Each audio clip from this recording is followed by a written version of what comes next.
Hello and welcome back to Song Surveys on Sofas with Superheroes, the sub-series. So obviously different sofa, different superheroes a little bit. So moved in a different situation now, and yeah, this will hopefully be the sofa that we continue with for the rest of the sub-series, I guess, but we'll see. Anyway, I'm really excited about this song and this band in general, especially considering the fan base of this band in particular. So the band is Simple Creatures, and this band is made up of Mark Hoppus, who was formerly of Blink-182, and Alex Gaskarth, who I don't know as well, but I'm just interested in general because as a person who grew up with Blink-182 songs, I feel like a lot of people would be interested that he's in a new band and that he's kind of creating new music with this other person. But then at the same time, I mean, this is a different generation, so it's different decades, so there's different music tastes and styles. So I am interested in general just to see what the fan base for this band is. And already they've made a video with sock puppets, and I know that a lot of people kind of have tweeted about that and have interacted with them because of that video. So definitely going to be an interesting band to keep an eye on. And so they released an EP this week, and I know that they have plans to release another EP in next year. So I'm interested to see, which, isn't that far away. So it's only a couple months away. So is it going to be like wintertime, early January, February, or are they going to wait, a full year? So it'll be interesting to see what happens. I know that they sold out a bunch of shows, if not all of their shows on their previous tour. So really liked it, and just overall have been liking their music that has come out. So I am interested to see what happens. And this song in particular, this song grabbed me from note one. I loved it and I was super excited about it. And immediately while I was listening to it, I was like, yep, that's the song I'm gonna do this week. No question, didn't even need to think about it. Was like, yep, this is the song. And I didn't even hear the whole song. I was like, I can already tell the song is fantastic. So anyway, let's get into the song. So the song is One Little Lie by Simple Creatures. And first few notes, super quick, and I love it. So the pattern is repeated, but the notes are changed. Really love that opening. Think it's really fantastic. And again, I just like those quick notes. And so the music becomes more full once the lyrics start. And I love the way that the words are sang because again, it's just like super quick. And then towards the end of the first verse, they hold the last four words, but we'll get there. So the lines I like from the first verse are, I live on the dark side, so pull the shades tight. Don't shine that light in my eyes. And then right after that, it repeats light in my eyes in the background. So I really like that repetition, and that happens often is words or phrases in the song are repeated in the background, and it's fantastic. Really smart choices.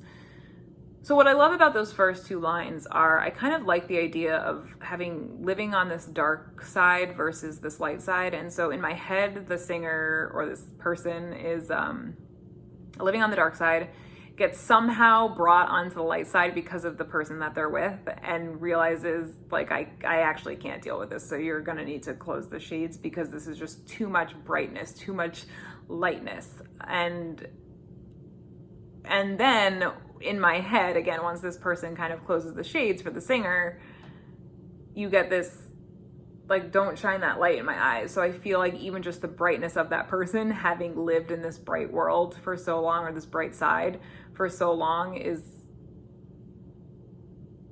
too much, right? It's just too much like brightness and lightness for this person. It's like, I'm just used to this dark, and I'm just like, stop shining yourself, like just your I don't know, like goodness or excitement or whatever you would associate with that light side of life with, like, I'm just used to this dark, scary, depressing sort of a vibe. So you just being happy and excited is just like, it's shining. It's too bright for me. It's too much. So you're thinking like, oh, you're in this good world now. You should be excited. You're like, nope, I thought that this was going to be good, but it's not. And again, I could be totally off base here, and this could have nothing to do with that at all, but in my head, that's kind of what I see when I listen to that first verse. So I really like it, and I think it's definitely kind of an interesting story that plays out in my head because of those lyrics. So I really like that. So then I really like the way that the last line in the verse is saying. I think it's really great because, again, all the lyrics are pretty quick up to this point, but then the last four words in the last line are held. So the words are to a time bomb. And so I like that it's held, and I think it changes that last line a little bit and takes you into the pre-chorus, but not really, because the music for the pre-chorus doesn't really change that much, if at all. So it's not like it's not a transition necessarily. I just like that it's different. And so the lines I love in the pre-chorus are, living in a shark's teeth with you beside me, waiting for the water to bleed. And so I love that this person and the singer and this person are in this like terrible situation and know that inevitably it is going to end badly, right? So you're living in a shark's teeth, shark's mouth. Well, eventually you're going to get bit, right? There's just no avoiding it. It's going to happen. But I love that they say water is water to bleed instead of water to turn red. I think it just adds such an element that it's like the singer is allowed to kind of be in denial about what is definitely going to happen. Just because it kind of almost takes off the responsibility of this inevitable red water. It's like the singer is basically like, listen, we're in this situation, but eventually the water itself is going to bleed, right? It's not that we're going to turn it red. We're not going to be the ones who are turning it red. It's going to bleed on its own. And so I don't know, I could be totally off base. Then it could just be that you are supposed to assume that they're going to turn the water red once this bites down, which I totally agree is there, right? It's not like this is, the word choice makes it impossible that they're the ones who are going to make the water bleed. But I just like that it doesn't necessarily lend you to believe that it's definitely no matter what going to happen, but you still are they're putting themselves in this risky situation, which should inevitably lead to the water turning red. But instead of just saying we're going to turn this water red, it's bleeding, right? The water itself is bleeding. So I really think that that's an interesting element to this part of the song. And again, could be totally off base, but I like that it made my head go there, at least when I was listening to it myself. So I thought that was pretty cool. So then there's a really dramatic music change for the chorus, and the drums drop out pretty much almost completely, and it's mostly synth for the first 3 lines. And then after that, the second 3 lines, the music comes in much more full and the percussion comes back in as well. So my 2 favorite lines are right when that music comes back in, my 2 favorite lines come in. And so, my head gets heavy every day, like it's filled with rocks and memories. So I love the idea that it gets heavy. So it starts light and eventually gets heavy. And I especially think it's interesting because we just, in the very beginning, you talk about being dark versus light, and now you're saying it gets heavy. So even though the word light isn't used again, now you have this whole different, multiple meaning word, light as in like bright, light as in like not heavy. So I do kind of like that you are now subtly kind of given this idea of this different type of lightness now. So I love that part, the fact that it gets heavy. And the word like in this lyric is just so fantastic. I love it. It's such a good choice. It is so intriguing to me. So intriguing. So, like it's filled with rocks and memories. So not that it is, not because like it's filled. So it's almost like the singer doesn't really understand why it gets heavy every day, but he's reminded of, oh yeah, like rocks are pretty heavy. So it would be like it's filled with rocks, and memories can be pretty heavy. So I also just, in general, like the concept that memories are described as being heavy, because it's not necessarily usually a descriptor for that. But I do really just love that it's not definitely because it's filled with rocks and memories. It's like it's filled with rocks and memories. So what is it filled with? Such a good choice. And I'm so glad they went with the word like instead of because. Really, really just excellent lines. I really like those lines. So then there's a short music transition. There's like a drop in the music and it transitions back into the second verse. And I really like the first 2 lines, falling off the earth's face, watching your eyes glaze. So I really like the idea that the singer's world is ending as he's watching this person's like disinterest in him or what he's saying or anything that is going on. So you know, I think that's definitely an interesting concept, and I like that idea that it's just, yeah, like, nope, your world is over. This person is indifferent to you, and you can see it on their face, and you're just like, well, yeah, like, so I like that. I think that's a really cool thing, and I think that it's so well done because, again, the lines in the verses are the words in the verses are sung very quickly. It's not like they're held or extended in any way. So I like that this concept is just quickly brought up and then it moves on to the next line. So that's how I took it. That's how I understood it to be. And so I like that you just are kind of like dropped in this kind of subtle, like, yep, this guy's world is ending. He's falling off the earth's face as I'm watching you just be totally indifferent to me, and you just don't care anymore, and you have no emotion or compassion or anything for me anymore. So yeah, so I really like that. I think that was a really clever 2 lines. And again, so at the end of this verse, the last couple words are held, and the time bomb concept is brought back from the first verse. So I like that was done, that the song is connecting itself in that way. And like even the second pre-chorus brings back parts of the first pre-chorus. So just get ready for a lot of firsts and seconds here. So the first pre-chorus, the first 2 words of the first 2 lines are "I lost." But in the second pre-chorus, the first 2 words of the first 2 lines are "you lost." So I really like that they kind of brought that back, but I also like that it's subtly changed. You guys know how much I love those little tiny changes. So I was excited about that, and I thought that was a really good choice and really well done.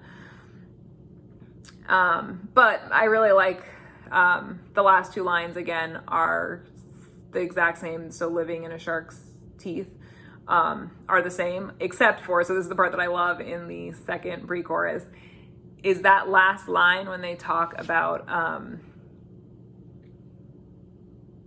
waiting for the water to bleed.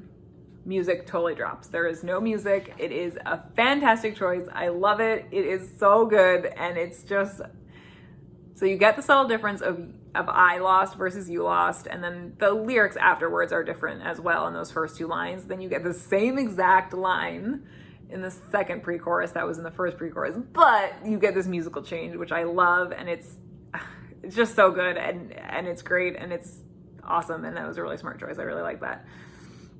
So then you get this other large change in the music, and it's different from the first chorus. You get immediately like a more full sounding chorus right from the start. So there isn't that huge like no percussion drop that you get in the first time the chorus is saying. It's just pretty straightforward, like heavier music. So yeah, so that's definitely happens.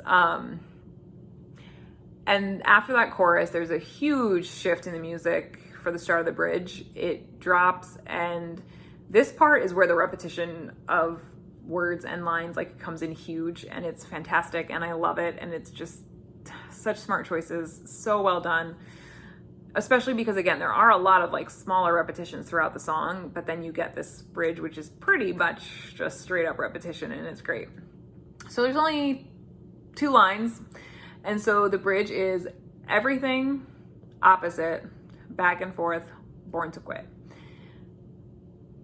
And it's repeated 4 times. And so everything, and then you get the background repetition of everything. Opposite, you get the background repetition of opposite. Back and forth, you get the background repetition of back and forth. And then born to quit, and you get the background repetition of born to quit. Every time it's repeated, that's what you get. You get the background noise for all of those words and or phrases. First 2 are pretty much the same. There's no change.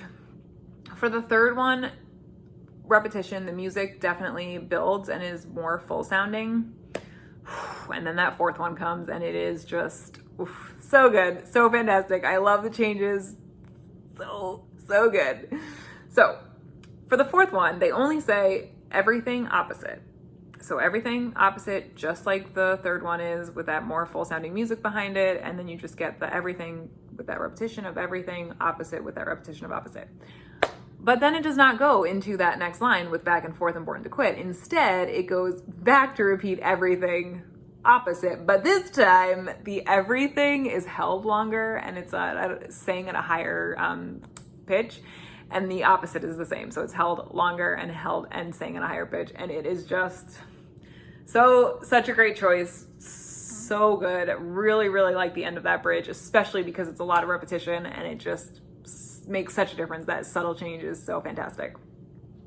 So then it goes back into the chorus with that more full sound right from the start, but only the first 3 lines are repeated in that part, because then they change it. So there's 2 totally new lines, and they are, I trip and stumble some of the time, but I know that I'll be all right. So all the other choruses, I didn't mention this before, but say, I think that I'll be all right. And so I love that at the end, this character, the singer is now, his character, the singer is now, he knows. Then I think that I will be all right, but I know that I will be all right. So I really like that change. I think it was really awesome. And again, it definitely kind of shows you that these things that this person is singing about has changed them enough to go from think that I will be all right to know I'll be all right. And I especially love that it comes right after the fact that I trip and stumble sometimes. So I think that that's really just kind of an awesome message in general. Like, yeah, things are not going to go great. You're going to trip and stumble, but really just to know that you will be all right is awesome. So I really like that. And again, I like that subtle change, especially because there's a lot of repetition with the chorus and stuff, but then to change that, I think that was really great. So I really like those 2 lines and that last part. So then they repeat the last line of the chorus like they would in any other chorus normally. But then after that, that's when it kind of, you get this like beginning of the end of the song. So that line is repeated 4 times over and over again. So with the first part of the line, which is, I tell myself one little lie, is in the background.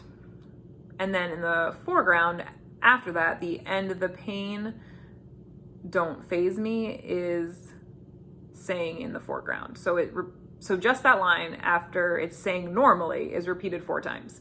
But what's great and super fantastic, and which I love a lot, is so when they sing one little lie, the first time and the third time, so every other time they sing it, it's like a little bit more prominent than just like the background part, which I tell myself.